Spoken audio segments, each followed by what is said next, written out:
Masyadong mahal ang outdoor gear para sa mga ordinaryong materyales at marami ang hindi ito kino-question. May mga brand na nagbebenta ng polyester fleece ng 7 hanggang 10 beses ang patong, habang may mas tapat na maliliit na brand na mas matibay at mura. Narito ang 5 brand na nananamantala ng customer at 3 brand na sulit talaga. Una sa listahan, Columbia Sportswear. Binalot ng Columbia ang karaniwang polyester na tela sa mga terminolohiyang parang siyentipiko at itinataas ang presyo nito batay doon. Ang kanilang Steens Mountain Fleece ay nagkakahalaga ng $65 hanggang $90. Ito ay gawa sa 100% polyester na ginagawa sa mga kontratang pabrika sa Vietnam, Bangladesh at China. Ayon sa datos ng industriya tungkol sa katulad na midweight fleece, ang gastos sa produksyon ay nasa $6 hanggang $12 bawat piraso. Ibig sabihin, ang patong sa presyo ay 7 hanggang 10 beses ng aktwal na gastos. Ang kanilang watertight rain jacket ay binibenta ng humigit kumulang $100 na may Omnitech laminate na isang polyurethane membrane na kayang gawin ng kahit anong malaking Asian textile mill sa halagang mas mababa sa $15 bawat piraso. Nag-post ang Columbia ng gross margin na 50.5% para sa fiscal year 2025, kung saan umabot ng 51.6% ang Q4. Ang gastos sa benta at admin ay 44% ng net sales, kaya karamihan ng bayad ay sa branding na pupunta. Karaniwan lang ang function nito. Ang presyo ay para sa pangalang mahirap bigkasin. Pang-apat, Helly Hansen. Itinatag noong 1877 ng isang Norwegian na kapitan, ilang dekada na nilang gamit ang kanilang pinagmulan.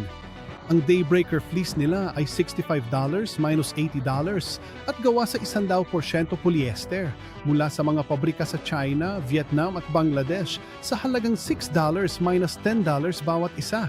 Ang Lifa-based layers nila ay $50 hanggang $70. Pero ang Lifa-Tech ay polypropylene fiber lang mula 1970s na tinatinda rin ng budget brand sa ibang pangalan ng mas mababa sa $15. Ang crew-hooded mid-layer jacket nila ay $125 kahit karaniwang polyester taffeta shell lang ito. Ang taffeta weave ay mass-produce o ginagawa ng maramihan. Ang tunay na binabayaran ng mga mamimili ay ang HH logo at ang kwento ng Norwegian heritage. Ang brand ay sponsor ng Norwegian ski team at nagbibigay ng kagamitan sa mga search and rescue crew sa buong mundo, at bawat pagbili ng fleece ay nakakatulong sa pagpupondo ng marketing infrastructure na iyon. Pangatlo, Timberland. Naging streetwear icon ng Timberland dahil sa yellow boot nito, tapos ibinenta ang sarili sa VF Corporation noong 2010 sa halagang $2 bilyong ang parehong kumpanya na may-ari ng The North Face. Ang kanilang premium na 6-inch waterproof boot ay binebenta ng $200. Merong itong full green leather upper, rubber lug sole at basic na seam sealing. Ayon sa costing ng industriya, ang katulad na leather work boot na ginagawa sa mga contract factory ng Timberland sa China, Vietnam at Dominican Republic ay may landed cost na nasa pagitan ng $35 hanggang $50. Ganon din ang formula sa iba. Ang t-shirt ay $35 minus $50, hoodie ay $80 minus $110, at ang $90 hiking pants na cotton polyweave ay $6 lang ang gawa. Kahit may banggit ng pamana sa New Hampshire, ang brand ay bahagi na lang ng malaking kumpanyang may-ari ng Vans, Dickies at The North Face. Ang boot mula sa gamit sa trabaho, naging logo na lang. Pangalawa, The North Face. Pag-aari rin ng VF Corporation, ginawang isa sa pinakamahal na branding exercise sa outdoor retail ng The North Face ang half-dome symbol. Ang Denali fleece nila ay binibenta ng $169. Ito ay 100% polyester Polartec na ginagawa sa mga kontratang pabrika sa Vietnam, Indonesia at China na may tinatayang landed cost na nasa pagitan ng $15 at $25. Ang Nuptse Puffer ay binebenta ng $330. Ang downfill nito ay 600 fill power sa recycled nylon shell, at ang katulad na puffer na may parehong specs ay nagkakahalaga ng mga $50 sa minimum order quantity. Ang kanilang Future Light Rain jackets ay nagkakahalaga mula $300 hanggang $450. Binili ng VF Corp ang The North Face sa halagang $155 milyong noong taong 2000. Ngayon, kumikita ng mahigit $3 bilyong ang brand taon-taon. Ginamit ang kitang ito sa marketing machine imbes na sa paggawa. Numero 1, Arc'teryx. Totoong gumagawa ang Arc'teryx ng magagandang jacket at binibigyan nila ito ng presyo na halos walang kinalaman sa gastos ng materyales. Ang kanilang Alpha SV rain shell ay binebenta ng $100. Gawa ito gamit ang Gore-Tex Pro, isang premium na 3-layer membrane na tinatayang nagkakahalaga ng 40 hanggang $60 kada yarda para sa Arc'teryx. Kapag isinama ang paggupit, same tape, YKK zippers at labor sa kanilang pasilidad sa Canada, ang kabuuang gastos ay umaabot mula $120 hanggang $150, nakatumbas ng 6 hanggang 7 beses na patong sa presyo. Ang Beta LT ay binebenta ng $550, ang Atom LT ay $300.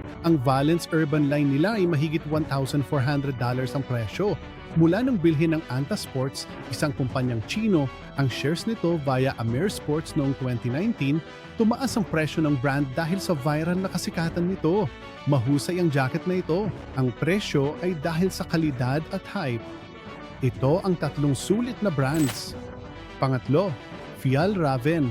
Mula Sweden noong 1960, kilala sila sa tibay kaysa marketing. Ang kanilang Kanken backpack ay nagkakahalaga ng $10 at hindi nagbago ang disenyo mula pa noong 1978. Ang Greenland jacket na gawa sa kanilang sariling G1000 na tela ay nagkakahalaga ng $250. Ang Vida Pro trekking trousers ay nagkakahalaga ng $175. Hindi mababa ang mga presyong ito, pero sumasalamin ito sa tunay na pagkakaiba. Ang G1000 ay isang mahigpit na hinabing polyester cotton blend na idinisenyo para maplansa at maayos ng paulit-ulit. Tinanggal ng Fjällräven ang lahat ng PFAS chemicals mula sa kanilang matibay na water-repellent finishes noong 2015, ilang taon bago pa man pinilit ng regulasyon. Sila ay isang accredited member ng Fair Labor Association, may pre-love buyback program at ang kanilang repair service ay nakapag-asikaso ng 18,000 items noong 2023. Bawat kasuotan ay may kasamang lifetime warranty. Ang patong sa presyo ay mga 3 beses ng landed cost at ang binabayaran ng mga mamimili ay tela na idinisenyong tumagal ng mga dekada kasama ng supply chain na maaaring ma-verify ng independyente. Pangalawa, Cotopaxi, itinatag sa Salt Lake City noong 2014 ni Davis Smith na lumaki sa iba't ibang bahagi ng Latin America at nakasaksi mismo ng kahirapan. Binuo ng Cotopaxi ang buong modelo nito sa parehong performance at pananagutan. Ang Fuego Down Jacket ay $275 na may 800 fill power, responsibly sourced down, kumpara sa North Face Summit Series na $450 hanggang $600. Ang Taka Fleece Pullover ay $95 at gawa sa 100% recycled polyester. Ang Olpa 35L Travel Pack ay $200. Ang Del Dia line ay gumagamit ng natirang dead stock na tela na pinipili ng mga manggagawang Pilipino sa pabrika, kaya bawat piraso ay natatangi at naililihis ang material mula sa tapunan. May B Corporation certification ng Cotopaxi na may score na 125.6 na naglalagay dito sa pinakamataas na antas sa buong mundo. May Fair Trade certified factories ang kumpanya, pati ang una sa China. 1% ng benta ay napupunta sa Cotopaxi Foundation na tumutulong laban sa kahirapan sa mga bansang pinagmumulan nito. Nagbabayad ang mga mamimili para sa gamit, patas na sahod at misyong sinusuri ng independent auditors. Una, Patagonia. Kilala sila sa mga produkto at sa desisyon ng founder nito noong 2022. Inilipat ni Yvonne Chouinard ang stock sa isang trust at non-profit para ilaan ang kita sa paglaban sa climate change. Ang kanilang Better Sweater Fleece ay nagkakahalaga ng $139 gawa sa recycled polyester, certified Blue Sign approved na tela at tinahi sa mga Fair Trade certified na pabrika. Ang Nano Puff Jacket ay nagkakahalaga ng $249 na may Primaloft Gold Eco Insulation.